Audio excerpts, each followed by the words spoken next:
إن الحمد لله نحمده ونستعينه ونستغفره ونعوذ بالله من شرور أنفسنا ومن سيئات أعمالنا من يهده الله فلا مضل له ومن يضلله فلا هادي له ونشهد أن لا إله إلا الله وحده لا شريك له ونشهد أن محمدا عبده ورسوله أرسله بالحق بشيرا ونذيرا والصلاة والسلام على محمد وعلى آلہ وأصحابہ اجمعین ومن تبعهم بإحسان من الأئمة والهداة والصالحین إلى يوم القیامہ۔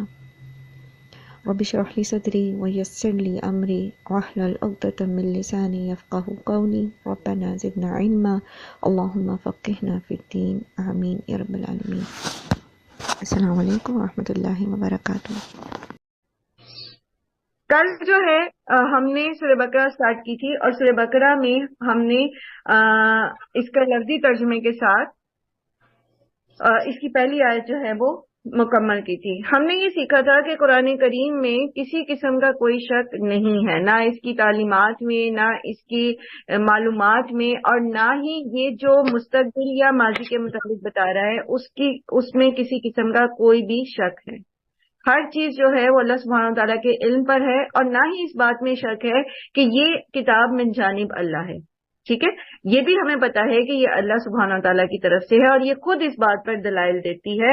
اور ہم نے کل کچھ دلائل اس میں دیکھے بھی تھے، سائنٹیفکلی بھی اور ہسٹوریکلی بھی، کہ بہت ساری ایسی چیزیں قرآن کریم میں موجود ہیں جو اس وقت بالکل بھی ان کے بارے میں کوئی بھی بات کرنا جو ہے وہ ممکن نہیں تھا، لیکن اللہ سبحانہ تعالیٰ نے وہ محمد صلی اللہ علیہ وآلہ وسلم کی زبان سے، جو کہ ایک امی تھے، لوگوں کو وہ باتیں سنوائیں۔ تو اس کا مطلب کیا ہے کہ یہ اس کریٹر کی طرف سے، اس خالق کی طرف سے نازل کردہ ہے جس نے یہ کائنات بنائی، جس کو پتا ہے کہ آگے کیا ہونا ہے اور اس نے کیا کچھ اس میں بنایا ہے اور وہ کس طرح سے بنایا ہے۔ ٹھیک ہے، تو اس میں کسی قسم کا کوئی شک نہیں ہے۔ دوسری چیز ہم نے اس کے بارے میں یہ سیکھی تھی کہ نہ تو اس کے اپنے اندر شک ہے کوئی، بلکہ یہ شک کو رفع کرتی ہے۔ اس میں جتنے بھی اگر کوئی سوال کوئی لے کر آتا ہے دین کے متعلق، اللہ کے متعلق، رسالت کے متعلق یا آخرت کے متعلق، تو یہ دلائل کے ساتھ ان شکوک و شبہات کو رفع کرتی ہے، ان کو دور کرتی ہے۔ تو نہ تو اس کے اپنے اندر کوئی شک ہے، نہ یہ دلوں کے اندر شک پیدا کرتی ہے، کیونکہ ریب جو ہے ایسے شک کو کہتے ہیں جو دل میں بے چینی یا اضطراب پیدا کر دیتا ہے، کوئی افسردگی یا قلق پیدا کر دیتا ہے۔ تو ایک انسان جو ہے اس سے کچھ بھی جو اس کے احساسات ہیں اس کو وہ اگر کسی بھی جگہ پر متاثر ہو سکتے ہیں اور کوئی اس کے دل میں کوئی ایسی تنگی آ سکتی ہے، تو قرآن کریم جو ہے اس تنگی کو رفع کرتا ہے، دور کرتا ہے۔ اس طرح کی کوئی بات اس میں نہیں ہے کہ جس کو جو پڑھ کے انسان کو سمجھ نہ آئے۔ یہ اور بات ہے کہ وہ سمجھنا نہ چاہے، ایسا ہوا نا۔ اسی لیے تو اللہ سبحانہ وتعالیٰ فرمانے کہ ھدی للمتقین، قرآن کریم میں ہی آتا ہے کہ قرآن کریم جو ہے یہ ھدی للناس ہے، تمام لوگوں کے لیے جو ہے وہ اس میں ہدایت ہے۔ ٹھیک ہے، لیکن ہدایت ملے گی کس کو؟ ہدایت تو سب کے لیے ہے۔ جیسے کل میں نے آپ کو سامنے میں اگزامپل رکھی تھی نا کہ ایک کلاس روم میں ٹیچر ایک بات سمجھاتا ہے تو 50-60 لڑکوں میں سے ہر ایک اس کی ڈفرینٹ آؤٹ پٹ دے گا، اور آپ سب نے ماشاءاللہ اس میں بتایا بھی تھا کہ اس کی وجوہات کیا ہوتی ہیں، ہر ایک ڈفرینٹ آؤٹ پٹ کیوں دے گا۔ تو اس میں جو بنیادی چیز تھی وہ یہ تھی کہ ہر شخص کی اپنی کمٹمنٹ، اپنے گول پہ نظر اور اپنی نیت اور اپنی کیپیبلٹی کے مطابق وہ آؤٹ پٹ دے گا۔ تو قرآن ہدایت تو سب کے لیے ہے، سب انسانوں کے لیے اس میں ہدایت ہے۔ سب انسانوں کے لیے ہدایت کیسے ہے؟ یعنی ہر شخص، جیسے قرآن کریم میں اللہ تعالیٰ فرماتے ہیں نا کہ یہ ہم نے ایک ایسی کتاب نازل کی جس میں تمہارا ہی ذکر ہے۔ تو آپ ماں ہیں، آپ باپ ہیں، آپ استاد ہیں، آپ تاجر ہیں، آپ معلم ہیں، آپ سیاسی لیڈر ہیں، آپ کسی بھی حیثیت میں ہیں، آپ کوئی معیشت دان ہیں، آپ کو اس سے رہنمائی مل جائے گی۔ اگر آپ سائنس پہ ریسرچ کرنا چاہتے ہیں، سائنس کو سمجھنا چاہتے ہیں، تو تمام علوم کی جو بنیاد ہے وہ آپ کو قرآن میں ملے گی۔ دیٹ ڈیپینڈز آن یو کہ آپ اس سے کیا لینا چاہتے ہیں، لیکن اس کے اندر ہر ایک کے لیے ہدایت موجود ہے۔ اب ہدایت توفیق کس کو ملے گی؟ یہ تو ہدایت رشد ہے نا. علوم کیا ہوتے ہیں؟ ہدایت رشد. تو یہ تو سب انسان اس سے لے سکتے ہیں، ایکولنٹلی لے سکتے ہیں. آپ دیکھتے ہیں کہ قرآن کریم پر جو ریسرچ کی ہے وہ بہت زیادہ نان مسلمس نے بھی کی ہے. مستشرق کہتے ہیں اس شخص کو جو نان مسلم یورپین ہوتا ہے اور اس نے اسلام کے اوپر ریسرچ کی ہو، اس کو بولتے ہیں مستشرق. ٹھیک ہے، قاف کے ساتھ. تو آپ دیکھیں گے کہ بہت ساری ایسی بکس ہیں جو لوگوں نے قرآن کے اوپر ریسرچ کر کے لکھی ہیں، لیکن وہ انہیں ہدایت نہیں ملی کیونکہ انہوں نے قرآن کو ہدایت کی نظر سے پڑھا ہی نہیں. سیم اگر کوئی نان مسلم اس کو ہدایت کے لیے پڑھتا ہے، ہدایت توفیق کے لیے پڑھتا ہے، تو اس کو ہدایت توفیق بھی مل جاتی ہے. ادروائز ہدایت رشد تک تو سبھی رہیں گے. آپ کو پتہ ہے کہ قرآن کریم کے اوپر جو سب سے بڑی ڈکشنری ہے مفتاح القرآن، اور غالباً اس کی 14 یا 16 جلدیں ہیں، وہ ایک نان مسلم نے لکھی ہے. مفتاح القرآن ایک ڈکشنری ہے قرآن کے اوپر، اور اس کی میرا خیال ہے، مجھے ایگزیکٹ نہیں پتا، لیکن کچھ 14 ایک والیوم اس کے ہیں، کم زیادہ ہو سکتے، اور وہ ایک نان مسلم نے لکھی ہوئی. اسی طرح بہت ساری نان مسلم نے قرآن کے اوپر ریسرچ کی اور بہت ساری بکس لکھی ہیں، لیکن انہیں اس سے ہدایت نہیں ملی. رشد تو مل گئی، ہدایت تو مل گئی جو جتنی انہوں نے چاہی اس سے، لیکن ہدایت توفیق نہیں ملی. تو ہدایت توفیق جس کا ذکر خاص طور پر یہاں پر ہے، اور جو ہم اللہ تعالیٰ سے مانگتے ہیں سورہ فاتحہ میں، کل میں نے ذکر کیا تھا نا آپ سے کہ سورہ بقرہ جو ہے اس کی ترتیب نزولی جو ہے وہ 87 نمبر ہے. 87. اس سے پہلے 13 سالہ مکی دور جو ہے اس میں 86 سورہ جو ہیں وہ نازل ہو چکی ہیں. ٹھیک ہے، لیکن جب قرآن کریم میں اس کو جوڑا گیا، اور اللہ تعالیٰ نے، آپ کو میں نے بتایا، عرض کیا تھا کہ قرآن کریم میں سورتوں کی جو ترتیب ہے وہ ترتیب جو ہے وہ توقیفی ہے، یعنی اللہ سبحانہ و تعالیٰ ہی کی گائیڈنس سے سورتیں اس ترتیب سے رکھی گئی. تو سورہ بقرہ کو رائٹ آفٹر سورہ فاتحہ اللہ سبحانہ و تعالیٰ نے اسی لیے رکھوایا کیونکہ سورہ فاتحہ میں ہم اللہ تعالیٰ سے دعا کرتے ہیں کہ اہدنا الصراط المستقیم. ٹھیک ہے، ہمیں اللہ تعالیٰ آپ وہ راستہ دکھا دیں جو آپ کے انبیاء کا راستہ تھا، جو آپ نے اپنے نیک لوگوں کو راستہ دکھایا، جس پر چلنے والے آپ کے پاس کامیاب لکھے گئے. ان کے راستے پہ ہمیں، وہ راستہ ہمیں آپ دکھا دیں، اس راستے پر آپ ہمیں چلائیں. ہم نے ان لوگوں کے راستے پہ نہیں چلنا جن پر آپ کا غضب ہوا یا جو بھٹک گئے. تو اس کے فوراً بعد اللہ سبحانہ و تعالی آپ کو وہ راستہ بتا رہے ہیں، وہ راستہ دکھا رہے ہیں. یہ وہ کتاب ہے، یہ وہ روڈ میپ ہے، یہ وہ نسخہ ہے جو آپ کو رستے پر، اس رستے پر لے کے جائے گا جس کی آپ نے دعا کی ہے. لیکن اس رستے سے، اس روڈ میپ سے، اس نسخے سے فائدہ وہ اٹھا سکے گا جس کے اندر تقوی موجود ہوگا. ٹھیک ہے، سنتے تو سب لوگ ہیں لیکن ہدایت توفیق ہر ایک کو نہیں ملتی، وہ اسی کو ملتی ہے جو وہ لینا چاہتا ہے. ٹھیک ہے، قرآن کریم کو نسخہ کیمیا بھی کہتے ہیں. نسخہ کیمیا کیا ہوتا ہے کچھ پتہ ہے آپ کو؟ کیمسٹ، الکیمسٹ کس کو کہتے ہیں؟ الکیمسٹ کس کو کہتے ہیں پتہ ہے؟ ہاں جی، یہ جو گیسز کے متعلق ہوتا ہے. نہیں، وہ صرف کیمسٹری سے ریلیٹڈ بات نہیں تھی. میم کندن وہ بھٹی میں پک کے جو بنتا ہے. میں نے آپ کو بتایا تھا، جو پچھلی کلاس کے اسٹوڈینٹس ہیں وہ مجھے ایکوریٹ جواب دیں، ادروائز ابھی سنیں جو نئے بچے ہیں وہ اگر کچھ بتانا چاہتے ہیں. جو را مٹیریل کو یا عام دھات کو خالص بنا دیتی ہے، سونا بنا دیتی ہے. خالص نہیں، سونا. وہ شخص جو لوہے سے یا کسی اور دھات سے سونا بنانے کی کوشش کرتا ہے اس کو الکیمسٹ کہتے ہیں. وہ نسخہ، وہ فارمولا جو کسی دھات کو سونا بنا دے، اس کو نسخہ کیمیا کہا جاتا ہے. یہ ہوتا نہیں ہے، ایسا ہے نہیں. یہ لوگوں نے کوشش ضرور کی ہے اور شاید ابھی بھی کر رہے ہوں کہ عام دھات کو سونے میں کیسے تبدیل کیا جائے، لیکن قرآن وہ نسخہ کیمیا ہے جو عام انسان کو خاص بنا دیتا ہے، جو اس کی ساری، جو اس کے اندر خرابیاں ہوتی ہیں اس کو دور کر کے اس کو اللہ کا پسندیدہ بندہ بنا دیتا. اس لیے اس کو نسخہ کیمیا کہا جاتا ہے. جیسے لوہے کو کوئی سونا بنا دے، آپ دیکھ سکتے ہیں، اس چیز کو ریلیٹ کر سکتے ہیں. ہم اپنے ساتھ اس کو ریلیٹ کریں نا، ہم کیا ہیں، ہماری اوقات کیا ہے. لیکن اگر ہم اہل القرآن ہو جاتے ہیں، اگر ہمارا اخلاق قرآن بن جاتا ہے، تو پھر ہمارا رتبہ اللہ سبحانہ تعالیٰ کے پاس کیا ہے؟ آپ صلی اللہ علیہ وآلہ وسلم نے فرمایا خیرکم من تعلم القرآن وعلمہ، تم میں سے بہترین لوگ وہ ہیں جو قرآن سیکھتے ہیں اور پھر اس کو سکھاتے ہیں، اس کی تعلیم دیتے ہیں.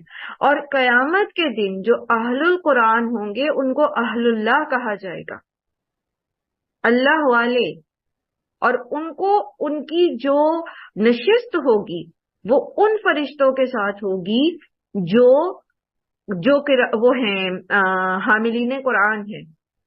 وہ فرشتے جن کے پاس جو حاملین قرآن ہیں، دنیا کے جو حاملین قرآن ہوں گے، جو اہل القرآن ہوں گے، وہ قیامت کے دن ان کے ساتھ، ان کو باقاعدہ ان کے نام پکارے جائیں گے اور ان کو ان کے ساتھ آگے پروٹوکول والی نشستیں ملیں گی. جیسے عام کوئی گیدرنگ ہوتی ہے تو آپ دیکھتے نا کہ پیچھے عام کرسیاں ہوتی ہیں اور آگے کچھ صوفہ لگے ہوتے ہیں جس پہ پروٹوکول گیسٹ بٹھائے جاتے ہیں. تو اس طرح اہل القرآن کو وہاں پروٹوکول ملے گا. تو ہم کچھ نہیں ہیں، ہم لوہا ہیں، ہم سونا بن سکتے ہیں اس نسخہ کیمیا کے ذریعے. ہم اللہ کی نظر میں، اللہ کے پاس وہ بندے بن سکتے ہیں جو اللہ تعالیٰ کے نزدیک بہترین لوگ ہیں. کس کے ذریعے؟ اس قرآن کے ذریعے، اپنی نیک نیتی کے ساتھ. ٹھیک ہے، اپنی اس انٹینشن کے ساتھ کہ ہم نے اللہ کا چہرہ چاہنا ہے. ہماری واحد جو ہماری طلب ہے قرآن پڑھنے کی وہ یہی ہے کہ میں اپنے رب کا پسندیدہ بندہ بن جاؤں. تو جس کے اندر یہ خواہش ہے نا کہ وہ اپنے رب کا پسندیدہ بندہ بن جائے، تو وہ قرآن کو اسی نظر سے پڑھے گا کہ میں نے اس میں سے سیکھنا ہے میرے رب کو کیا پسند ہے اور کیا ناپسند. اچھا، اگر ہم کسی انسان کے لیے پسندیدہ بننا چاہتے ہیں، آپ چاہتے ہیں کہ کوئی دوسرا انسان آپ سے محبت کرے، تو آپ کی کیا کوشش ہوتی ہے؟ میں بتاؤں؟ جی جی ضرور. ہماری کوشش ہوتی ہے کہ ہم اس کی پسند میں ڈھل جائیں، اس کو جو اچھا لگتا ہے ہم بالکل ویسے بن جائیں. بالکل، ہم چاہتے ہیں جیسا ہمیں چاہتا ہے ہم ویسے دکھیں. بالکل بالکل. تو انسان کے معاملے میں ہم یہ سمجھ جاتے ہیں. تو جب اللہ کا معاملہ آتا ہے تو اللہ تعالیٰ اس بات کے زیادہ حقدار ہیں، بلکہ وہی اس بات کے حقدار ہیں کہ ہم اپنے آپ کو اللہ کی پسند کے سانچے میں ڈھالیں. ٹھیک ہے، تو یہ جو سوچ ہے نا یہ ہمیں تقویٰ کی طرف لے کر جائے گی. یہ جو نیت ہے یہ ہمیں تقویٰ کی طرف لے کے جائے گی. کیوں نیت کا درست ہونا ضروری ہے؟ کیونکہ اللہ کے رسول صلی اللہ علیہ وآلہ وسلم نے یہ بتایا ہمیں کہ جو تقویٰ ہے اس کا تعلق دل سے ہے. تقویٰ کا تعلق سراسر دل سے. آپ صلی اللہ علیہ وسلم نے 3 مرتبہ اشارہ کیا اپنے دل کی طرف اور فرمایا التقویٰ ہا ہونا، التقویٰ ہا ہونا. تقویٰ یہاں ہے. اصل اللہ کی خشیت، اللہ کی ناراضگی کا ڈر، اللہ کی ناراضگی سے بچنے کے لیے، گناہوں سے بچنے کی جو نیت ہے اس کا تعلق دل سے ہے. اگر دل میں کوئی اور انٹینشن ہے اور اوپر سے ہم برائیوں سے بچ بھی رہے ہیں اور نیکیاں کر بھی رہے ہیں لیکن پیچھے ہماری نیت درست نہیں ہے تو وہ تقویٰ نہیں ہے پھر، اور نہ ہی اس کا وہ فائدہ ہوگا جو دل کی سچائی کے ساتھ برائیوں سے بچنے اور نیکی کرنے کا فائدہ ہوگا. ٹھیک ہے، تو اگر ہماری نیت درست ہے اور ہماری نیت یہ ہے کہ ہم نے اللہ کی رضا کی خاطر برائیوں سے بچنا ہے، اللہ کی ناراضگی کے کاموں سے بچنا ہے، اور اللہ کو راضی کرنے کے لیے اللہ کی رضا کے کام کرنے ہیں، نیکیاں کرنی ہے. اور اس میں ہمارے پیچھے ہماری نیت دل میں بالکل صاف ہے، اس میں کوئی دکھاوا نہیں ہے، کوئی مجبوری نہیں ہے، کسی کوئی ڈنڈے کا ڈر نہیں ہے، کچھ نہیں، صرف اللہ کی رضا. تو پھر یہ کرائٹیریا پورا ہو جاتا ہے، پھر ہمیں اس سے وہ ہدایت ملے گی جس کی ہم نے دعا کی اللہ تعالیٰ سے. اب متقین کی کچھ صفات کا ذکر یہاں آ رہا ہے آگے. متقی کون ہوتے ہیں؟ یہ کوئی ایسے پیرانارمل چیز نہیں ہے کہ ہمیں دنیا میں متقین نہیں ملیں گے اور یہ تو جی کوئی بہت ہی پہنچے ہوئے لوگ ہوتے ہیں اور ہم انسان ہیں، ہم تو ایسے ہو نہیں سکتے، تو یہ تو کوئی بہت ہی اللہ والے لوگ ہوتے ہوں گے. نہیں، یہ ہم بھی ہو سکتے ہیں. ان کی کچھ صفات ہیں اور پورے قرآن میں ان کی بہت ساری صفات انشاءاللہ ہم پڑھیں گے. اور جنہوں نے کونو ربانیین کی ورکشاپ کی تھی، اور کونو ربانیین کا مطلب ہی یہی ہوتا ہے کہ رب والے بن جاؤ، اللہ والے بن جاؤ، اللہ کے دوست بن جاؤ، متقی بن جاؤ. ٹھیک ہے، تو وہ ساری کی ساری الحمدللہ ہم نے اس کے اندر وہ ساری جو اعمال تھے ان کو ہم نے اس میں جمع کرنے کی کوشش کی تھی. ظاہر ہے بہت ساری باتیں رہ بھی گئیں، لیکن یہ کہ میجر جو پارٹ تھا قرآن میں اس کا وہ ہم نے کور کرنے کی کوشش کی تھی. تو ہم متقی بن سکتے ہیں. ٹھیک ہے، ان کی جو صفات یہاں ذکر کی گئی ہیں وہ سب سے پہلے کیا ہے؟ الذین، وہ لوگ جو یؤمنون، جو ایمان لاتے ہیں، بالغیب، غیب پر. غیب کیا ہوتا ہے؟ ایک چیز ہوتی ہے حاضر اور ایک چیز ہوتی ہے غیب. حاضر کیا ہوتا ہے؟ نہ دیکھا ہو نا. سامنے نظر آتا ہے. جی سوہا، آپ کچھ کہنا چاہ رہی ہیں؟ ہاں جی، غیب بتا رہے تھے کہ جس کو دیکھا نہ ہو. ہاں، جو ہمارے سامنے نہ ہو، جو ہمیں نظر نہ آتا ہو. ٹھیک ہے، تو ایک چیز ہے ظاہر، اور ظاہر کا اپوزٹ کیا ہے؟ غیب. تو غیب کہتے ہیں جو چیز نگاہوں سے پوشیدہ ہو، سارے حواس سے پوشیدہ، جس کی ہمیں کسی اور سے خبر ملی ہو. جیسے دیوار کے پاس جو چیز ہے جو آپ دیکھ نہیں سکتے، اپنے جو آپ کے حواس خمسہ ہیں، 5 سینسز ہیں، ان میں سے آنکھ بھی ہوتی ہے، ایک سائٹ، سینس آف سائٹ ہوتی ہے. آپ دیکھ نہیں سکتے آپ کے کمرے کی دیوار کے پار کیا ہو رہا ہے، وہ اس وقت آپ کے لیے غیب ہے. اسی طرح جو ماضی میں ہو چکا وہ غیب ہے، جو مستقبل میں ہونے والا ہے وہ غیب ہے. ٹھیک ہے، تو عام طور پر یہ غیب ہے. لیکن یؤمنون بالغیب سے مراد کیا ہے؟ کہ اس غیب پر ایمان لانا جس پر اللہ سبحانہ و تعالیٰ نے ایمان لانے کا حکم دیا ہے. اور وہ کیا ہے؟ کون بتائے گا؟ ایمان مفصل، ایمان مجمل یاد کرتے ہیں نا آپ لوگ بچپن میں، کون بتائے گا؟ جی بتائیے. جی شمسا.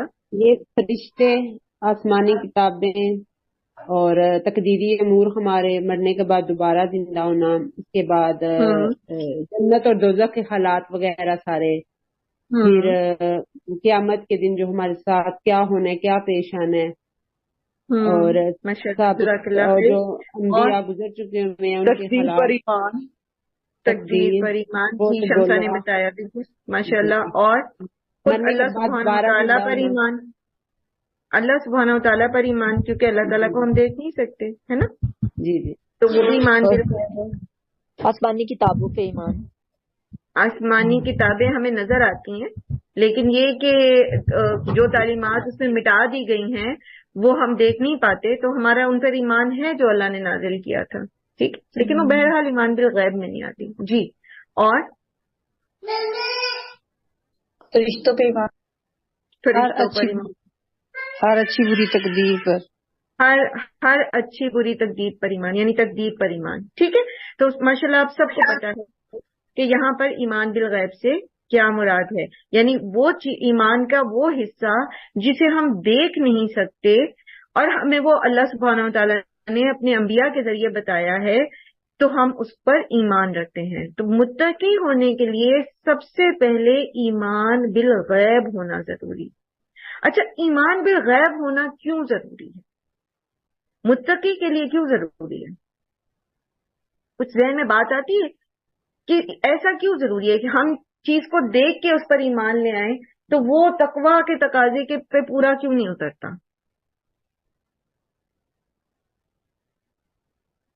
ہاں جی سوچے ذرا بتائیں مجھے. نیکسٹ میں ہم امتحان ہے نا ہوتا ہے نا عقیدہ کے امتحان کے لیے آئے ہیں نا، تو یہ ہمارا امتحان ہے کہ ہم بغیر دیکھے ہم ان چیزوں پہ ٹرسٹ کرتے ہیں ہمیں.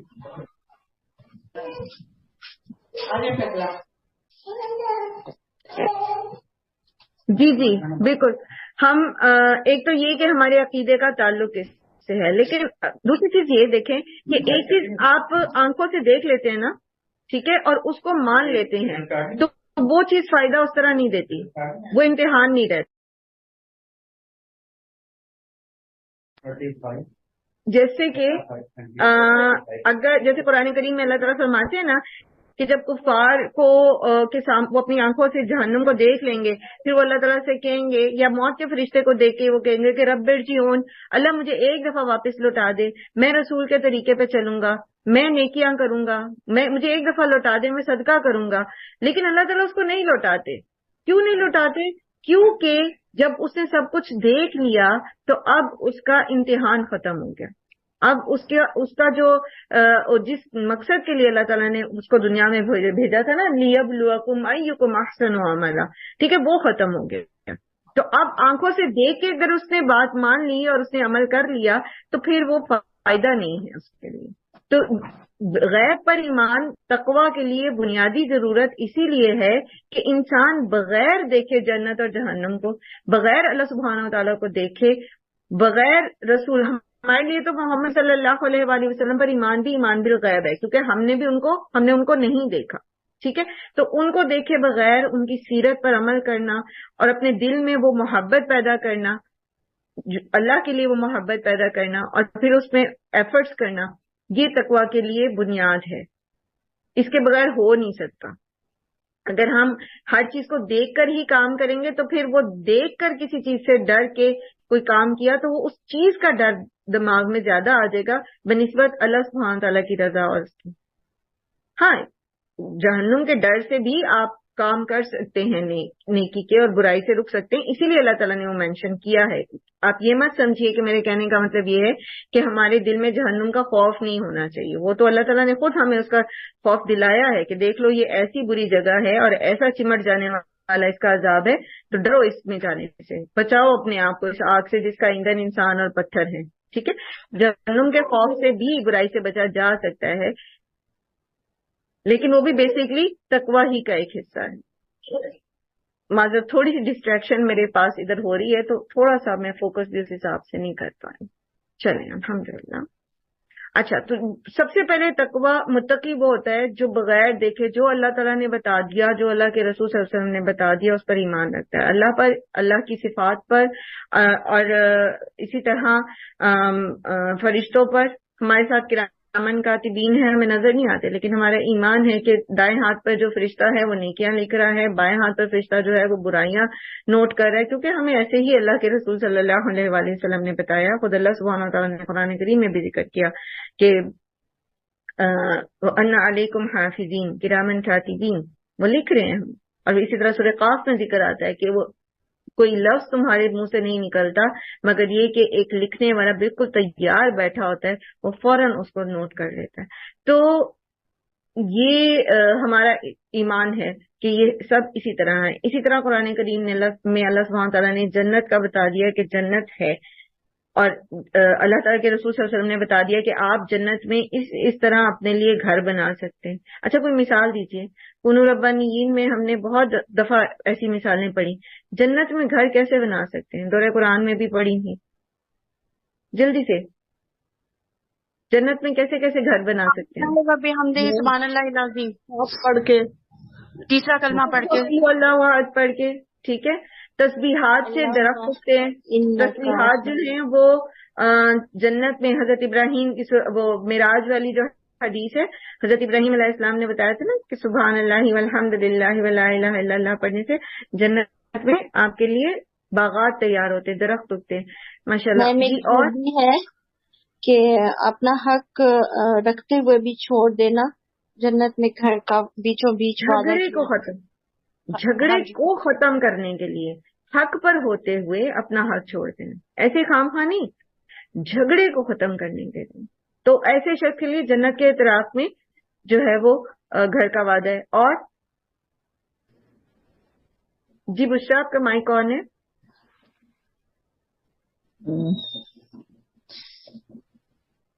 جو شخص جھوٹ چھوڑ دیتا ہے، جھوٹ چھوڑ دیتا ہے، محض یہ کہ لوگوں کو ہنسانے کے لیے بھی جھوٹ نہیں بولتا، اس کے لیے جنت کے وسط میں گھر کا وعدہ ہے. تو یہ ایمان بالغیب ہی ہے نا ہمارا. اگر ہم کہ نہیں جی مجھے دکھائیں کہاں میرا گھر بن رہا ہے، تو پھر تو نہ ہم جھوٹ چھوڑ سکتے ہیں، نہ ہم جھگڑا چھوڑ سکتے ہیں، نہ اپنا حق چھوڑ سکتے ہیں. پھر تو ہم کہیں گے ہمیں نظر ہی نہیں آ رہا جی، نہ ہمیں وہ درخت نظر آ رہے ہیں اگتے ہوئے، پھر ہم کیوں یہ تسبیحات کریں. تو یہ غیب پر ایمان ضروری ہے. اسی سے ہم موٹیویشن لے کر نیکی کرتے ہیں اور برائی سے رکتے ہیں. اچھا وہ کون سے اعمال ہیں جو جہنم میں لے جانے والے ہیں؟ یہ بھی ہم نے پڑھے نا، جلدی سے بتا دیں. تھوڑا سا میں چاہ رہی ہوں کہ تھوڑا سا ریکیپ سا بھی ہو جائے کچھ ذہن میں. نیکیوں کی بات ہو رہی ہے نا، تقویٰ کی بات ہو رہی ہے. جی سوہا. بچی جھوٹ بولنا، سود کھانا اور سود کھانا، دھوکہ بازی کرنا، جھوٹ بولنا، نماز چھوڑنا، نماز کو جان بوجھ کے ترک کر دینا، چھوڑ دینا، زنا کرنا زنا، اور قبائل دکھاوے کے لیے نماز پڑھنا، روزہ رکھنا اور دکھاوے کے لیے زکوٰۃ بھی دینا. ہاں جی، صدقہ یہ کوئی بھی نیکی کوئی بھی نیکی دکھاوے کے لیے کی جاتی ہے نا، تو اس کا اجر آخرت میں نہیں ملتا. بلکہ وہ حدیث بھی ہم نے پڑھی تھی اسی طرح دورہ قرآن میں بھی، کہ ایک قاری کو لایا جائے گا جو بہت اچھی قرات کرتا ہوگا، لیکن اس کو جہنم میں پھینک دیا جائے گا اس لیے کیونکہ اس نے لوگوں دکھاوے کے لیے جو ہے وہ قرات سیکھی. اسی طرح ایک شہید کو لایا جائے گا، ایک سخی کو لایا جائے گا. تو اچھا اب یہ دیکھیں کہ یہ باتیں ہم سب کو پتہ ہے نا. اب ہمارا ایمان بالغیب کا امتحان ہوتا ہے کہ ہمیں واقعی ہمارا ایمان ہے اس بات پر کہ یہ چیزیں جہنم میں لے کے جائیں گی. اور جیسے اللہ تعالیٰ فرماتے ہیں کہ تیار کر دی ہوئی ہے جہنم، تیار ہے، بالکل ریڈی ہے. ٹھیک ہے، بالکل. ایک جگہ قرآن کریم میں آتا ہے کہ کفار کے لیے جو اس کے لباس ہیں گندک کے لباس جو ہیں وہ کاٹ دیے گئے ہیں، مطلب ان کے نام بھی تیار، بالکل تیار ہیں، کٹے ہوئے تیار پڑے، ادھر روح قبض ہو ادھر ان کو پہنا دیے جائیں گے. اللہ تعالیٰ ہم سب کو اپنی پناہ میں رکھیں. جب ان کے عذاب سے اس کے انواع اقسام جتنی بھی عذاب کی ہیں اللہ تعالیٰ اپنی پناہ میں رکھیں. لیکن کیا واقعی ہمارا ایمان بالغیب ہے اتنا اسٹرانگ ہے؟ جی باجی، جب ہم لوگ پڑھ لیتے ہیں نا تو ہمیں یقین تو ہو جاتا ہے، پھر ہم لوگ جو ہے نا بچنا بھی شروع کرتے ہیں نا، یہ چیز ہوتی ہے. ہاں جی، ہاں بچنا چاہیے بھی. لیکن ہم عام طور پہ دیکھتے ہیں نا کہ ہمیں علم ہونے کے باوجود بھی نا ہم ان چیزوں سے بچتے نہیں ہیں. بڑے بڑے گناہوں سے بچ جاتے ہیں جو بظاہر بڑے گناہ ہیں اور لوگوں کی نظر میں وہ گناہ ہیں. مثلا زنا ہو گیا، ٹھیک ہے، اسی طرح چوری ہو گئی اور اس طرح کی بڑی بڑی چیزیں جو ہمیں پتہ ہے کہ معاشرے میں بھی یہ قابل قبول نہیں ہے. لیکن جہاں لوگ موجود نہیں ہوتے وہاں ہم ان چیزوں سے نہیں بچتے. جیسے اگر ہم شرمگاہ سے زنا سے بچتے ہیں تو کیا ہم نگاہوں کی زنا سے بھی بچتے ہیں؟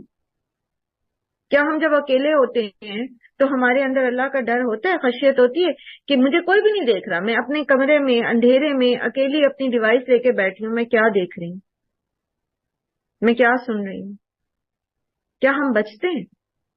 تو اگر ہمیں واقعی اللہ پر ایمان ہے نا، ایمان بالغیب ہے اللہ پر، تو پھر ہم تنہائی میں بھی وہ کام نہیں کریں گے. پھر ہم ان چیزوں کو بھی جو لوگوں سے پوشیدہ ہیں ہم ان کو نہیں کریں گے. مثلا لوگوں میں ہم جھوٹ کیوں بولتے ہیں؟ ہمیں پتا ہے جھوٹے پر اللہ کی لعنت ہوتی ہے. جس پر اللہ کی لعنت ہو جاتی ہے وہ رحمت سے دور ہو جاتا ہے، اور اللہ کی رحمت جنت ہے. ہم سب کو پتا ہے. لیکن ہم جھوٹ کیوں بولتے ہیں؟ لوگوں کے خوف سے، لوگوں کی نگاہوں میں اپنا کوئی مرتبہ بڑھانے کے لیے، لوگوں سے کوئی سچا بننے کے لیے نا، لوگوں کے سامنے اپنی غلطی کو جسٹیفائی کرنے کے لیے، ان کی نگاہوں میں سچا بننے کے لیے بول جاتے ہیں نا جھوٹ. جس کا مطلب کیا ہے کہ یہ جو پہلی کیٹیگری ہے نا کہ الذین یؤمنون بالغیب، یہ ہے تو صحیح، معلومات کی حد تک تو ہمارے اندر ہے، لیکن اس کو ایمان کے اعلیٰ درجے پہ لے جانے کی بھی ضرورت ہے. وہ جیسے حدیث جبرائیل ہے نا کہ نبی صلی اللہ علیہ وآلہ وسلم کے پاس ایک مرتبہ حضرت جبرائیل آئے انسان کی شکل میں. صحابہ کہتے ہیں، حضرت عمر سے روایت ہے، وہ کہتے ہیں ہم نے پہچانا ہی نہیں. ایک شخص تھا بڑا خوبصورت، صاف ستھرا لباس پہنا ہوا، بال بنے ہوئے، لیکن وہ ہماری جان پہچان کا نہیں تھا. لیکن اس پہ سفر کے کوئی آثار بھی نظر نہیں آئے تھے. وہ آ کے بیٹھ گیا آپ صلی اللہ علیہ وسلم کے ساتھ زانو لگا کے مؤدب ہو کے انہوں نے کچھ سوال کیے، ایمان کے بارے میں بھی کیا، پھر احسان کے بارے میں سوال کیا کہ احسان کیا ہوتا ہے. تو آپ صلی اللہ علیہ وسلم نے فرمایا کہ تم عبادت ایسے کرو جیسے تم اللہ کو دیکھ رہے ہو. لیکن یہ جب تم اگر یہ نہیں کر سکتے، اور ظاہر انسان نہیں اللہ کو دیکھنے کا تصور کر سکتا، تو یہ ضرور جان لو کہ اللہ تمہیں دیکھ رہا ہے. تو یہ جو ایک وہ ٹرائنگل بنوائی تھی نا میں نے آپ سے، اور میں نے کہا تھا کہ بندے کا بندے سے معاملہ بھی ہو تو اس میں ایک جگہ آپ نے اس ٹرائنگل میں اوپر جو کونا بنتا ہے اس پر آپ اللہ لکھیے کہ اللہ دیکھ رہا ہے ہر کام کرتے ہوئے. یہ جو سینس ہے کہ مجھے اللہ دیکھ رہا ہے، اللہ خود مجھے دیکھ رہا ہے، اور نہ صرف یہ کہ وہ میری ظاہری صورت کو دیکھ رہا ہے، ظاہری افعال کو دیکھ رہا ہے، وہ میرے دل کی نیت کو بھی دیکھ رہا ہے. تو یہ سینس جو ہے نا ایمان بالغیب کے ساتھ، یہ سینس اپنے اندر ڈیولپ کرنا، یہ تقویٰ کی بنیاد ہے.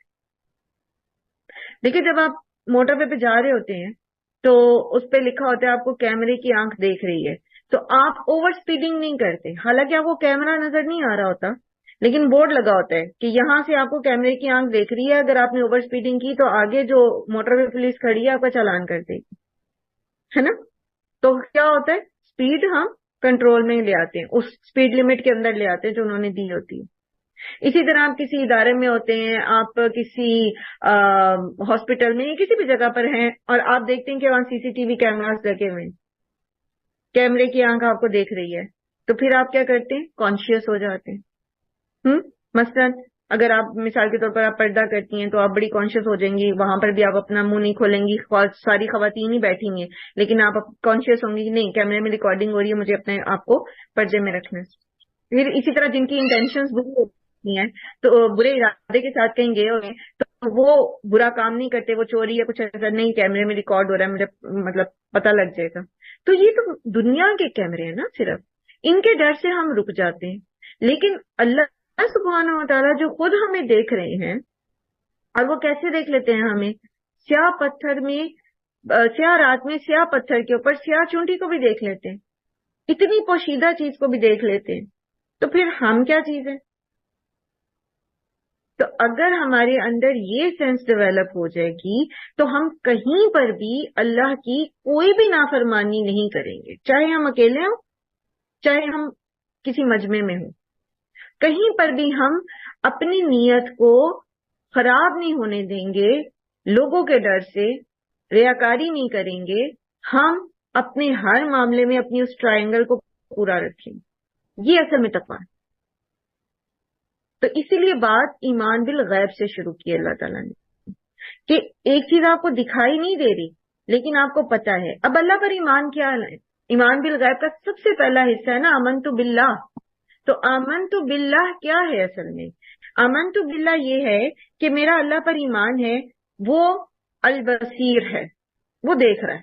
اور اس کا البصیر ہونا کیا ہے کہ وہ ہر چیز دیکھتا ہے، ہر وقت دیکھ رہا ہے. ٹھیک ہے نا. ابھی جیسے میں نے آپ کو ایک حدیث کی روشنی میں مثال بتائی کہ سیاہ رات میں سیاہ پتھر پر سیاہ چونٹی کو بھی دیکھ لیتا ہے، وہ البصیر ہے. یہ آمنت باللہ کا حصہ ہے. آمنت باللہ کا حصہ ہے کہ اللہ تعالیٰ علیم بذات الصدور ہیں، وہ دلوں کے راز تک جانتے، وہ نیتوں کے حال تک جانتے. یہ آمنت باللہ کا حصہ ہے. آمنت باللہ کا حصہ ہے کہ اللہ سبحانہ و تعالی الخبیر ہے، وہ خبر ہے، ان کو خبر ہے، وہ باخبر ہیں 24/7. ان کو اس چیز کی خبر ہے کہ میں کیا کر رہی ہوں، میں کیا سوچ رہی ہوں، میں کیا دیکھ رہی ہوں، میں کیا سن رہی ہوں، میرے افعال کیا ہیں، میری تھاٹس کیا ہیں، میرے نظریات کیا ہیں، میری نیتیں کیا ہیں. اللہ تعالیٰ کو اس چیز کی خبر ہے. امن تو باللہ کا حصہ ہے یہ اللہ کی تمام صفات کے ساتھ اللہ کو پہچاننا. تو جب انسان، یہ بنیادی صفات ہے نا اللہ تعالیٰ کی، السمیع ہونا، البصیر ہونا، اچھا، آمن تو باللہ کا حصہ ہے کہ میں اس بات پر ایمان لاؤں کہ اللہ سبحانہ تعالیٰ جب کہتے ہیں کہ اجیب دعوت الداعی اذا دعان، میں دعا سنتا ہوں بندے کی جب وہ مجھے پکارتا ہے، تو میرا ایمان ہے کہ میرا رب میری دعا سنتا ہے. پھر میری زبان سے کبھی یہ نہیں نکلے گا کہ اللہ میری نہیں سنتا، پتہ نہیں کیا ہو گیا اللہ میری نہیں سنتا، یا یہ کہ میں تو بڑی گناہ گار ہوں، اللہ میری نہیں سنتا، آپ میرے لیے دعا کریں.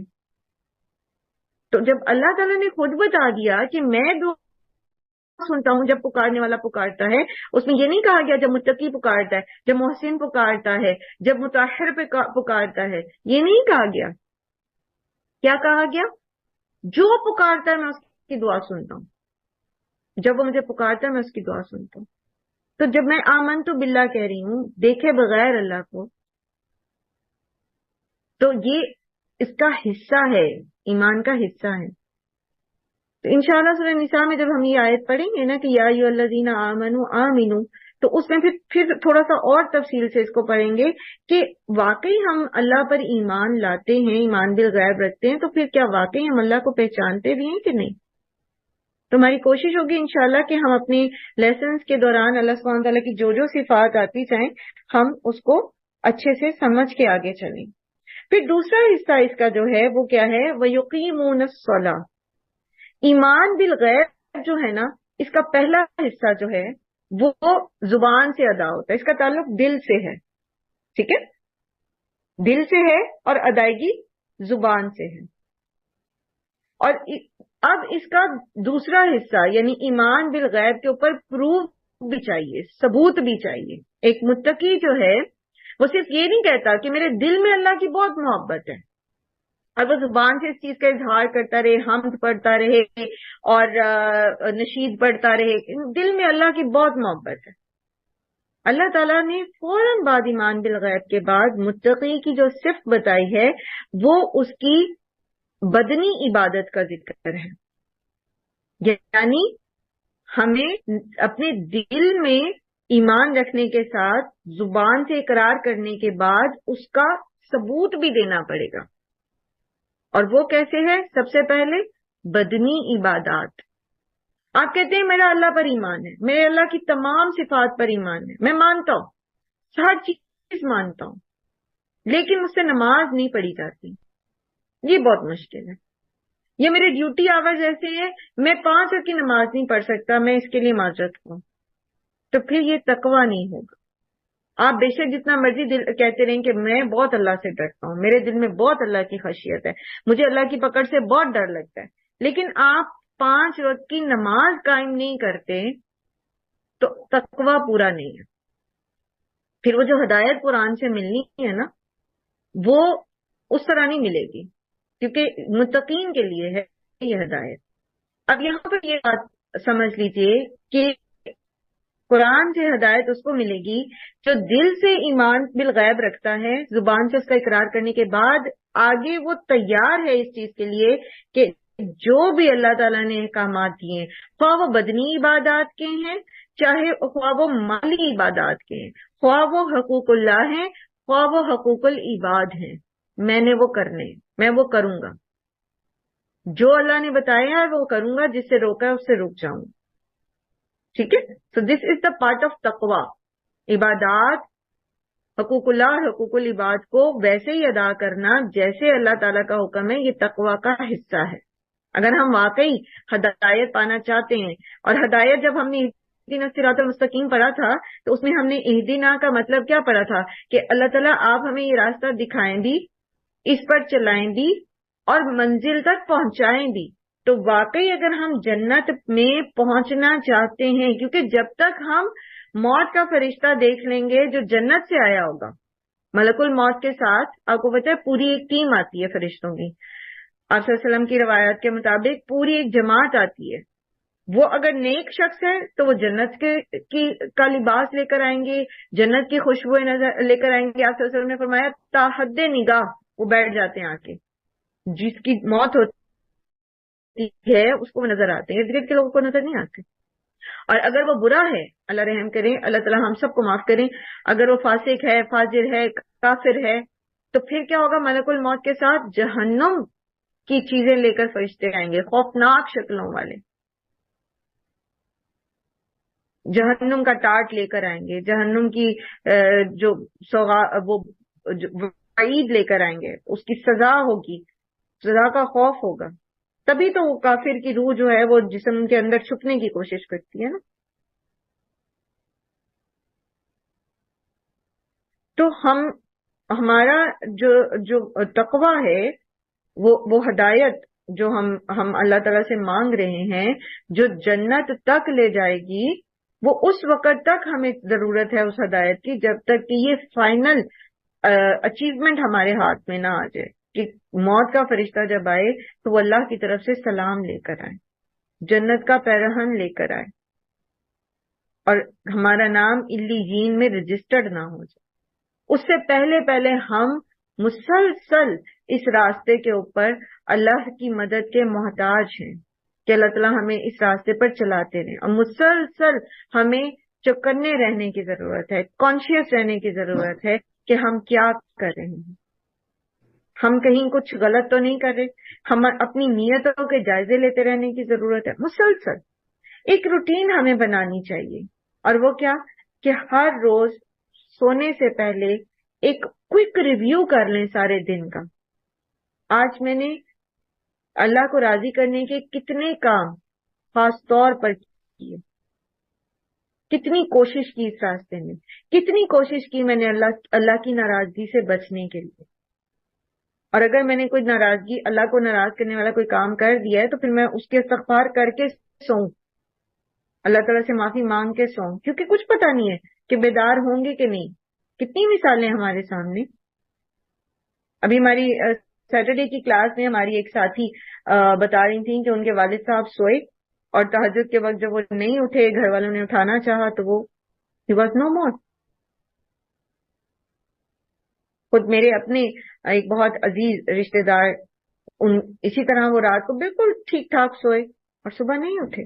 تو کچھ پتا نہیں ہے. تو ہم لوگ تھوڑی سی اپنے آپ کی نا ایک روٹین بنا لیں کہ اپنا جائزہ لیتے رہیں. ساتھ ساتھ بھی لینا ہے، دو طرح سے کرنا ہے اپنا محاسبہ. ایک تو آل دا ٹائم، ٹھیک ہے، تقویٰ وہ الارم ہوتا ہے جو مومن کے اندر فٹ ہو جاتا ہے. آل دا ٹائم، ہر کام کرتے ہوئے، ہر بات سوچتے ہوئے، ہر معاملہ کرتے ہوئے وہ کانشیس رکھتا ہے اس بندے کو. بیسکلی تقویٰ جو ہے وہ کانشیسنیس کا نام ہے. وہ کانشیس رکھتا ہے کہ میں کیا کرنے جا رہا ہوں، ٹھیک ہے، میں صحیح کر رہا ہوں یا میں غلط کر رہا ہوں، اللہ کو راضی کرنے والا کام کر رہا ہوں یا اللہ کو ناراض کرنے والا کر رہا ہوں، میرا یہ کام دائیں پلڑے میں جائے گا یا بائیں والے میں، ٹھیک ہے. تو یہ سیکنڈز کی گیم ہوتی ہے کوئی بھی کام کرنے سے پہلے. جس کا جتنا تقویٰ اسٹرانگ ہوگا، جتنا اس کا ایمان بالغیب اسٹرانگ ہوگا، اتنا ہی وہ اعمال اور افعال میں تیزی سے اس کو جانچ لے گا اور اپنے آپ کو روک بھی سکے گا. اور دوسرا محاسبہ ہر رات جب ہم سونے لگیں، کیونکہ نیند کو موت کی بہن کہا گیا ہے نا. ایسے محاورے ہر زبان میں قریباً آپ کو مل جائیں گے، جیسے اردو میں نیند کو موت کی بہن کہا گیا ہے. تو اس موت بھی قرآن کریم میں بھی آتا ہے نا کہ جب تم اپنی نیند میں سوتے ہو تو جن کا وقت ابھی مقرر نہیں آیا ہوتا ان کی روح تو لوٹا دی جاتی ہے، لیکن جن کا وقت پورا ہو چکا ہوتا ہے تو پھر ان کو اللہ تعالیٰ اپنے پاس روک لیتے ہیں. مفہوم ہے. اور آپ جب صبح اٹھنے کی دعا پڑھتے ہیں تو وہ بھی آپ کیا پڑھتے ہیں؟ الحمدللہ الذی احیانا بعد ما اماتنا، ٹھیک ہے نا، کہ میری موت کے بعد جس نے مجھے زندہ کیا. نیند کو موت کے برابر کیا بتایا گیا. تو ہم ایک محاسبہ اس وقت کر لیں، اپنا ایک جائزہ لے لیں تاکہ پھر اصلاح کرنے میں ہمیں آسانی ہو. ٹھیک ہے، انشاءاللہ اللہ تعالیٰ ہمیں توفیق دے.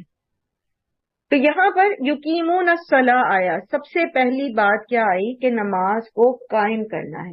نماز قائم کرنے کا مطلب کیا ہے؟ نماز قائم کرنے کا مطلب یہ ہے کہ نماز کو سب سے پہلے ترجیح دینا. اپنی سارے کاموں کے اوپر نماز کو ترجیح دینا. First priority of your life نماز. ذرا اس کو 1 2 3 کر کے لکھ لیں تاکہ جب بھی آپ کے ذہن میں آئے کہ اللہ تعالیٰ نے یقیمون الصلاۃ کا قرآن کریم میں 700 بار قریباً نماز کا ذکر ہے. کہیں بھی اللہ تعالیٰ نے اقرأ الصلاۃ نہیں کہا کہ نماز پڑھو، ٹھیک ہے. کیا کہا؟ یا یہ نہیں کہا یأتون بالصلاۃ، وہ نماز کے ساتھ آئیں گے، وہ نماز لے کر آئیں گے، نماز ان کے پاس ہوگی. بلکہ جہاں بھی آیا، جہاں بھی اوصاف بیان ہوئے نیک لوگوں کے، یا جہاں حکم آیا نماز قائم کرنے کا، وہاں کیا ذکر آیا کہ یقیم الصلاۃ، اقام الصلاۃ، نماز کو قائم کرنا. تو نماز قائم کی جاتی ہے، بیسیکلی نماز پڑھی نہیں جاتی. ٹھیک ہے، پڑھنا اردو کا لفظ ہے اس میں، جو ہم کہتے ہیں کہ نماز پڑھنا. اللہ کے جو احکامات ہیں اس میں نماز پڑھنے کے لیے اقام الصلاۃ کا لفظ استعمال ہوا ہے. تو قامہ یقیم کا مطلب ہوتا ہے کسی چیز کو سیدھا کھڑا کرنا، بالکل ایگزیکٹ. ٹھیک ہے، تو اقام الصلاۃ کا مطلب کیا ہے؟ نمبر 1، فرسٹ پرائیورٹی، سب سے پہلی ترجیح کاموں میں نماز پڑھنا، نماز سب سے اوپر. آپ مارکیٹ میں ہیں، نماز کا وقت ہو گیا ہے، اور نماز کس طرح پڑھنے کا حکم ہے؟ قرآن کریم میں کیا آتا ہے کہ مومنوں پر نماز وقت کی پابندی کے ساتھ فرض کی گئی ہے. آپ اس کو اپنی مرضی سے آگے پیچھے نہیں کر سکتے کہ چلو بازار آئے ہوئے ہیں تو قضا کر کے پڑھ لیں گے. نہیں، آپ بازار میں ہیں، آپ کسی فوتیدگی پہ ہیں، آپ کسی شادی پر ہیں، آپ کی اپنی شادی ہو رہی ہے، آپ کے گھر میں کوئی اور مصروفیت ہے، کوئی مہمان آ گئے ہیں، کچھ اور ہے، نماز اس کے وقت پہ پڑھنی ہے. اس میں اللہ تعالیٰ نے بہت سہولتیں دے رکھی ہیں. انشاءاللہ جیسے جیسے مواقع آئیں گے ہم پڑھیں گے ان سہولتوں کو بھی، لیکن سب سے پہلے نماز اس کے وقت پر پڑھنا. پھر دوسری چیز اس کے اندر کیا کہ خضوع و خشوع کے ساتھ پڑھنا. نماز کو خضوع و خشوع کے ساتھ پڑھنا. خشوع کیا؟ یعنی خشیت ظاہری بھی، کہ نماز کے اندر بہت زیادہ حرکات نہیں کرنی بلا وجہ کی، جسے وہ کہتے ہیں نا، ایک روایت میں آتا ہے کہ جو شخص اپنے کپڑوں اور اپنے جسم کے ساتھ کھیلتا ہے نماز میں تو وہ اس میں خشوع نہیں ہے. یعنی بار بار کپڑا سیدھا کرنا، کبھی کہیں کھجانا، کبھی کچھ کرنا، کبھی ایک پاؤں پہ وزن ڈال، کبھی دوسرے پہ وزن ڈال، کبھی جمائی لینا، کبھی اسٹریچ کرنا، یہ ساری چیزیں کیا ہیں؟ یہ خشوع کے خلاف ہیں، یہ ظاہری خشوع کے خلاف ہیں. اور باطنی خشوع کیا ہے؟ کہ اپنے آپ کو اللہ کے سامنے حاضر سمجھنا. جو شروع میں ہم نے پڑھا تھا نا کہ قرآن کریم میں اللہ سبحانہ تعالیٰ نے فرمایا کہ ان الصلاۃ تنہی عن الفحشاء والمنکر، تو وہ نمازیں جو لوگوں کو فحش اور منکر سے نہیں روکتی، وہ نماز پڑھتے ہیں لیکن روکتی نہیں ہے. اس کی بنیادی وجہ یہ ہوتی ہے کہ ان کی نماز خشوع سے خالی ہوتی ہے. تو نماز کے قیام میں خشوع ضروری ہے. ہاں، کیسے اللہ کا خوف پیدا کیا جائے گا، کیسے اللہ کا ڈر پیدا کیا جائے گا، وہ ہم مختلف طریقے سے اس کو کر سکتے ہیں. جیسے سب سے پہلے یہ کہ جو کچھ ہم پڑھ رہے ہیں نماز میں اس کی میننگ کے اوپر فوکس کرنا، پھر اپنے آپ کو آخرت کی یاد دلاتے رہنا کہ اسی طرح جیسے میں آج اللہ کے سامنے نماز میں اللہ کے سامنے کھڑا ہوں تو قیامت کے دن اسی طرح میں نے اللہ کے سامنے جواب دہ ہونا ہے. بیسیکلی نماز کا جو فلسفی ہے نماز کی وہ یہی ہے. نماز کو مومن کی معراج کہا گیا ہے نا، اللہ سے ملاقات کہا گیا ہے. تو اللہ سے ملاقات انسان کی 2 دفعہ، مطلب ایک دفعہ تو قیامت کے دن ہی ہوگی مومنوں کی، باقی کافر اور جو منافق ہوں گے ان سے تو اللہ تعالیٰ اپنے آپ کو پردے میں رکھیں گے، وہ تو دیکھ بھی نہیں سکیں گے اپنے رب کو. اللہ تعالیٰ ہم سب پہ رحم کریں اور ہمیں منافقت سے بچائیں اور کفر اور شرک سے بچائیں. تو دوسری ملاقات جو آپ اللہ تعالیٰ سے کر سکتے ہیں وہ نماز ہوتی ہے. ٹھیک ہے، ایکسکیوز می میم، یہ خضوع کا ذرا بتا دیں، اس کا کیا مطلب بتا ہے؟ رہی ہوں، میں خشوع کو پورا کر لوں پھر میں خضوع کی طرف آ جاؤں. ٹھیک ہے. اچھا، تو یہ کیا ہے؟ یہ باطنی خشوع ہے کہ ہمارے دل کے اندر اللہ کی خشیت ہو. خشیت اس خوف کو کہتے ہیں جو کسی کی بڑائی کی وجہ سے ہمارے اندر پیدا ہوتی ہے. تو اللہ تعالیٰ کو سپریم اتھارٹی ماننا، اقتدار اعلیٰ اللہ کے ہاتھ میں ماننا، اور پھر اپنی حیثیت کو پہچان کے مسلح پہ کھڑا ہونا. ٹھیک ہے، یہ ہے باطنی خشوع. اور خضوع ہوتا ہے اپنے اندر عاجزی لے کر آنا. ٹھیک ہے، اور خضوع جو ہے وہ صرف اللہ کے لیے ہوتا ہے. یعنی بدنی خضوع بھی، جھکاؤ، جسم کے اعضاء بھی، جو ہیں وہ اللہ کے سامنے جھکتے ہیں، جیسے ہم رکوع کرتے ہیں، سجدہ کرتے ہیں، نگاہیں اپنی سجدے کی جگہ پہ رکھتے ہیں، نگاہیں ادھر ادھر نہیں گھماتے رہتے. اور باطنی خضوع بھی یہ ہوتا ہے کہ بندہ اپنی حیثیت کو پہچانے اور اللہ سبحانہ و تعالیٰ کے مرتبے کو پہچانے. ٹھیک ہے، تو خضوع و خشوع نماز کا حصہ ہوتا ہے. پھر نماز کو مسنون طریقے سے پڑھنا، اس کی تمام شرائط اور ضوابط کے ساتھ. نماز کی شرائط اور ضوابط کیا ہیں؟ قبلہ رو ہو کے پڑھنا، ٹھیک ہے. پھر اس میں مسنون طریقے سے رکوع اور سجود کرنا، اس کا حق ادا کرنا، اس کے جو فرائض ہیں سارے. اور آپ کو پتہ ہے کہ نماز کا ایک رکن جو ہے وہ سکون بھی ہے. سکون، رکوع سجود تو سب کو پتہ ہے نا. سکون کیا ہے؟ سکون ہے کہ انسان ہر رکن نماز کا ایسے پڑھے کہ اس کا حق ادا ہو. جیسے ایک شخص آیا مسجد نبوی میں، آپ صلی اللہ علیہ وسلم بیٹھے تھے، اس نے آیا وہ اور اس نے نماز پڑھی، 2 رکعت پڑھی، جسے آپ تحیۃ المسجد ہو سکتا ہے اس نے پڑھے ہوں. تو آپ صلی اللہ علیہ وسلم نے فرمایا تم نے نماز نہیں ادا کی، جاؤ اور نماز ادا کر کے آؤ. وہ پھر گیا، پھر اس نے اسی طرح نماز پڑھی، وہ پھر آیا، آپ نے پھر اس کو بھیجا تمہاری نماز ادا نہیں ہوئی ہے، تم پھر نماز پڑھو. اس نے پھر پڑھا، آپ نے کہا تمہاری نماز ادا نہیں ہوئی. اس نے کہا کہ آپ صلی اللہ علیہ وسلم مجھے بتائیں کہ کیسے میں نماز پڑھوں. تو آپ صلی اللہ علیہ وسلم نے فرمایا کہ تم جب رکوع کرو یا سجدہ کرو تو ایسے کہ تمہاری ہر ہڈی، ہر جوڑ اپنے مقام پہ آ جائے. سکون کے ساتھ سجدہ کرنا، سکون کے ساتھ رکوع کرنا. ایسا نہیں کہ ابھی وہ 3 دفعہ بھی جو ہم نماز پڑھتے ہیں نا، عام طور پر جب ہم نماز پڑھتے ہیں، انشاءاللہ العزیز آپ کی تجوید کی کلاس میں آپ کو مسنون اذکار جو اللہ کے رسول صلی اللہ علیہ وآلہ وسلم نے ہمیں سکھائے ہیں، جو صحیح احادیث سے ثابت ہے نماز کے، وہ سکھائے جائیں گے انشاءاللہ.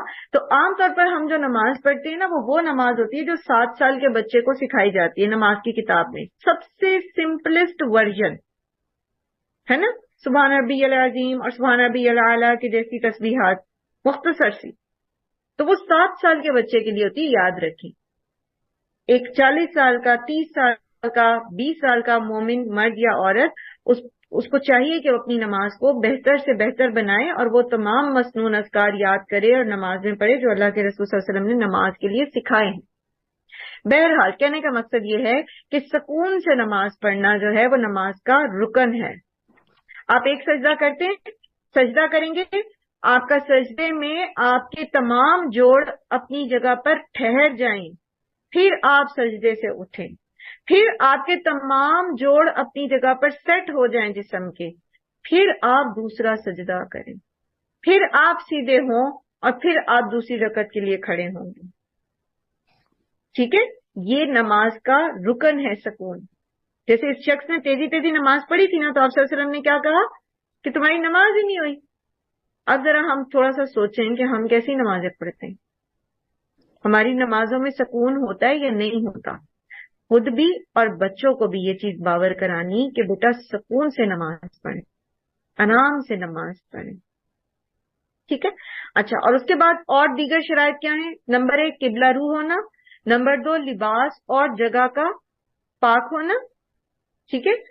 نمبر 3 باوضو ہونا، اور وضو میں بھی سنتوں کو فالو کرتے ہوئے نہ مبالغہ رائی کرنی ہے اور نہ سستی کرنی، بہترین طریقے سے جیسے اللہ کے رسول صلی اللہ علیہ وآلہ وسلم نے سکھایا ویسا ہی وضو کرنا. ٹھیک. تو باوضو ہونا، جگہ اور لباس کا پاک صاف ہونا اور قبلہ رو ہونا، اور نماز کو سکون سے ادا کرنا، یہ نماز کی شرائط ہیں.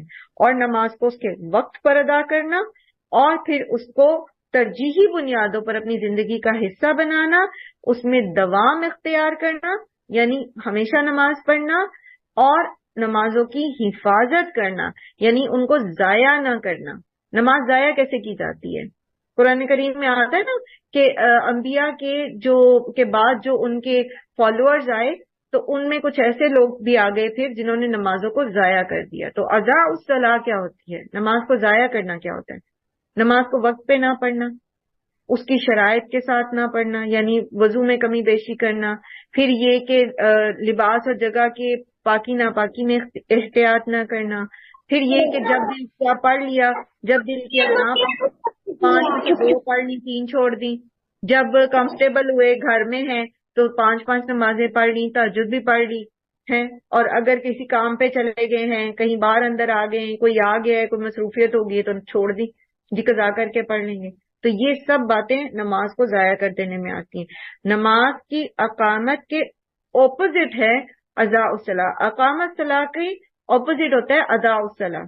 تو اقامت الصلاۃ کا حکم ہے، اور اقامت الصلاۃ تقوی کا حصہ ہے، اور ایک طرح سے یہ اللہ کے حقوق کی ریپرزنٹیشن ہے. یعنی جو متقی ہوتا ہے وہ ایمان بالغیب کے بعد سب سے پہلے حقوق اللہ کو ادا کرنے والا. ٹھیک ہے، یہاں تک بات کلیئر؟ یہاں تک آپ کوئی بات کہنا چاہتے ہیں؟ بیچ میں آپ میں سے کچھ لوگوں نے مائک آن کیے تھے پھر میوٹ کر لیے تھے. آپ میں سے کوئی کچھ کہنا چاہتے ہیں تو you are very most welcome. Ma'am مجھے تھوڑا سا یہ آتا ہے کہ یہ جتنی شرائط آپ نے لکھوائی ہیں نا، ان پہ اگر عمل کرنے لگو تو ہر ٹائم وہ یہ تو ہے کہ ہمیشگی ہے نماز میں بھی پڑھ لیتے ہیں، مگر نا یہ ساری ہر ٹائم نا پتہ نہیں پوری نہیں ہوتی. اللہ تعالیٰ نے یہ مانگا بھی نہیں ہم سے. دیکھیں اللہ تعالیٰ نے ہم سے یہ نہیں کہا کہ تم یہ کر گزرو گے. اللہ تعالیٰ نے کہا کوشش کرو، کانا سعیکم مشکورا. ٹھیک ہے نا. اور یہ بھی بتایا نا ان وہ کیا ہے اس میں سورہ لیل میں آتا ہے نا کہ تم میں سے ہر کوئی اپنی کوشش میں مختلف ہے. اور اسی طرح بارہا قرآن کریم میں آتا ہے کہ قیامت میں بندہ اپنی کوششوں کو دیکھے گا اس نے کیا کوشش کی. تو یہ تو اللہ تعالیٰ کو بھی پتا ہے کہ بندہ پرفیکٹ نہیں ہو سکتا، پرفیکشن آ نہیں سکتی. لیکن واقعی ایمانداری سے سوچیں نا، ہم ہر نماز میں کوشش تو کر سکتے ہیں نا، کوشش تو کر سکتے. باقی اسی لیے تو اللہ سبحانہ و تعالیٰ الغفور الرحیم ہے نا، کہ پتہ ہے اللہ کو کہ بندے نے پورا پڑھنا نہیں ہے اس میں. لیکن بندہ اپنے آپ کو نہ ڈھیلا چھوڑے کہ چونکہ میں بندہ ہوں تو کوئی بات نہیں ہے، بندہ بشر ہوں، اب مجبوری ہے نہیں پڑھتی. کوشش تو کریں نا. اچھا ہمارے ہاں نماز کو کیسے کیسے چھوڑا جاتا ہے، کن کی وجوہات کی بنا پر ہم نماز چھوڑ دیتے ہیں؟ جلدی جلدی بتا دیں، وقت آپ کی کلاس کا مکمل ہونے والا. جی ہم دوسری چیزوں کو پریفر دے دیتے نا کہ کچھ اور پہلے کر لیں گے. ایک ایک بتائیں گے نا، زیادہ جلدی سمجھ آئے گی. جی بشرا. مطلب ہم دوسری چیزوں کو پریفر دے دیتے ہیں. جیسے ہم کہتے ہیں ہم ابھی نماز پڑھ لیں گے، پہلے ہم کچھ اور کر لیں، تو پھر اس وجہ سے نماز کی لیٹ ہو جاتی ہے، اس کا ٹائم دیر ہو جاتی ہے. لیٹ ہو جاتی ہے، ہم چھوڑ بھی دیتے ہیں. میم شادی میں خوشی پہ جیسے کوئی خوشی آ جاتی ہے، کوئی غم آ ایک جاتا ہے بات کریں گے نا آپ، جب ایک ایک بات کریں گے تو سب بات کر بھی سکیں گے. ٹھیک ہے. نورین نے بھی کہا شادی بیاہ میں. اچھا شادی بیاہ میں ہم نماز کیوں چھوڑ دیتے ہیں؟ سوہا بتائیے. ٹائم نہیں ہوتا میم. لوگوں کے لیے بن سنور کے میک اپ کیا ہوتا ہے تو لوگوں کو خوش کرنے کے لیے باتیں کر رہے ہوتے ہیں، ہم بس پڑھتے ہیں، ابھی پڑھتے ہیں، بس ٹائم نہیں رہا، پھر اگلی نماز میک اپ کیا ہوتا ہے. ٹھیک ہے. اس میں کچھ زیادہ جو ہے نا میک اپ کا زیادہ شوق ہے. عموماً یہ ہوتا ہے. عموماً یہ ہوتا ہے. جی اور عائشہ. جی جیسے خوشی آ جاتی ہے، کوئی غم آ جاتا ہے تو ہم سب سے پہلے نماز چھوڑتے ہیں، حالانکہ اس سب سے پہلے جو ہے نا نماز کی ضرورت ہوتی ہے. تو ویسے یہ ہے کہ جب بھی ہم لوگ کوئی فنکشن پہ بھی جائیں نا تو جب تیار ہونے لگے تو پہلے وضو کر لینا، تو تیار ہوتے ہوتے نماز کا ٹائم ہو جاتا ہے، تیار ہو کے بھی ہم نماز پڑھ سکتے ہیں اور جانے سے پہلے بھی نماز فرض کریں وضو ٹوٹ گیا پھر کیا کریں؟ پھر آ کر ضرور پڑھنی چاہیے. آ کے ضرور پڑھتے ہیں نا، لیکن آ کے پڑھنے کی بات نہیں ہے نا. بات تو یہ ہے کہ نماز کو قائم کرنے کی بات. میں ویسے کہہ رہی ہوں، ایک مشورہ دے رہی تھی کہ ہم لوگ، میں تو یوں ہی کرتی ہوں نا، جب میں تیار ہونے لگتی ہوں تو میں پہلے وضو کر لیتی ہوں. آپ کی بات بالکل درست ہے، لیکن ابھی جو میرا سوال تھا نا وہ سوال یہ تھا کہ ہم نماز کیوں چھوڑ دیتے ہیں. وہی میں نے پہلے بتایا نا، جب ہمیں کوئی خوشی ملتی ہے، کوئی غم ہوتا ہے نا تو ہم سب سے پہلے نماز چھوڑتے ہیں، حالانکہ اس وقت نماز سے زیادہ. جی عائشہ. جب غم کی کیفیت ہوتی ہے، خاص طور پہ ڈیتھ کے موقع پہ اکثر ایسا ہوتا ہے کہ جیسے جنازے کا ٹائم ہے، جنازہ پڑا ہے، ہم اتنے اس حالت میں ہوتے ہیں کہ شاید اس وقت نماز کی اس میں نہیں ہوتے یا اس کنڈیشن میں نہیں ہوتے کہ اٹھ کے پڑھ سکیں. تو ریسنٹلی میں نے اپنی امی کا وہ ایکسپیرینس کیا ہے، تو وہ نہیں ہوتی شاید دل کی کیفیت، اتنے ہم غم میں ہوتے ہیں. تو آئی ڈونٹ نو کیوں ہوتا ہے. چلیے اس پہ بعد میں بات کرتے ہیں. ٹھیک ہے. عائشہ نے بتایا اور ایسا اکثر ہوتا ہے کہ چلیں ایک تو وہ لوگ ہیں کہ جن کے گھر میں فوتگی ہوئی ہے، جن کا کوئی قریبی شخص جو ہے وہ دنیا سے چلا گیا ہے، جو وہاں آئے ہوتے ہیں لوگ، میں نے بہت کم دیکھا کہ وہ نماز پڑھے، وہ بھی نہیں پڑھے ہوتے. ٹھیک ہے، تو یہ سب کیا ہے؟ نماز کو ضائع کرنا. یاد رکھیے جو دنیا سے چلا گیا ہے نا، جس کی میت وہاں رکھی ہے، صرف اس کی نماز ساقط ہوئی ہے، باقی کسی کی نہیں ہوئی، چاہے وہ اس کے بچے ہیں، چاہے وہ ماں باپ ہیں اس میت کے، چاہے وہ کوئی اور. ابھی ریسنٹلی میری سسٹر ان لا کی ڈیتھ ہوئی ہے عید والے دن. آپ یقین کریں ان کی والدہ نے بھی نماز پڑھی، والد نے بھی پڑھی، بہن بھائیوں نے بھی پڑھی، بھتیجے بھانجوں نے بھی، ہم سب نے نماز پڑھی.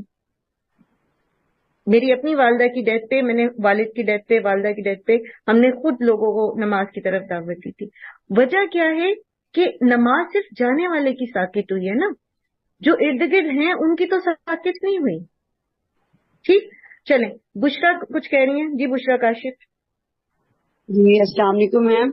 وعلیکم السلام. جی ٹیچر، جی میں نے بتانا تھا، ہماری ٹیچر تھی تو ان کا بیٹا فوت ہو گیا تھا، تو یقین کرے وہ سب کو وعدے دے کے لیے آئی تھی ظہر کے ٹائم پہ کہ بیٹا نماز پڑھو اٹھ کے. اس کو دیکھو پڑا ہوا ہے نا، اس کے پاس کچھ بھی نہیں اس کے مالوں کے علاوہ، اٹھو سب اٹھ کے نماز پڑھو. ماشاءاللہ ان سب کو نماز پڑھائی تھی، یقین کریں. اور یہ ہر کوئی نہیں ہوتا، واقعی یہ بڑے کم ہوتا ہے جنہیں اپنی آخرت کی فکر ہوتی ہے. حالانکہ اپنا بیٹا فوت یہ وہی لوگ ہوتے ہیں. کوشش ہمیں یہ کرنی چاہیے کہ ہم اللہ کے احکامات کو سمجھیں. ٹھیک ہے نا. تو اچھا چلیں، یہ غم کی بات بہت بڑی تھی. خوشی میں جو اگر کسی کی شادی ہے، دلہن ہے، خود ہے، اگر کہ غلط ہے لیکن ایک وہ بڑی چیز ہے. اگرچہ کہ غلط ہے، دلہن کو بھی اپنی جگہ نماز پڑھنی چاہیے. میں اس چیز کی مثالیں آپ کو دے سکتی ہوں کہ دلہن نے کیسے اسٹیج سے اتر کے نماز پڑھی اور میک اپ دھو کے نماز پڑھی، دی جا سکتی. لیکن ہم لوگ تو بازار جاتے ہیں اور نماز ضائع کر دیتے. شاپنگ میں ایک دوپٹے کی میچنگ میں دو نمازیں ضائع کر دیتے ہیں. ایک لیس کی میچنگ میں. دیکھا کبھی آپ نے ایسا تجربہ ہوا کسی سے؟ کسی کو دیکھا ہو یا کبھی اللہ نہ کرے خود ایسا ہوا ہو؟ ایک لیس میچ کرنے کے لیے 4 گھنٹے مارکیٹ میں پھرتی ہیں عورتیں. سردیوں کی 2 نمازیں ضائع کرتی ہیں. گھر جا کے پڑھ لیں گے، پڑھ بھی لیتی ہیں گھر آ کے، لیکن کیا وہ نماز قائم کرنا ہوتے؟ پھر کیا وہ تقوی کو پورا کرتے؟ تقوی کی شرط بتائی جا رہی ہے یہ کہ اقام الصلاۃ، نماز قائم کرو. جی فوزیہ کی بات لیتے ہیں اور پھر یہاں پر ہم وائنڈ اپ کریں گے. جی فوزیہ.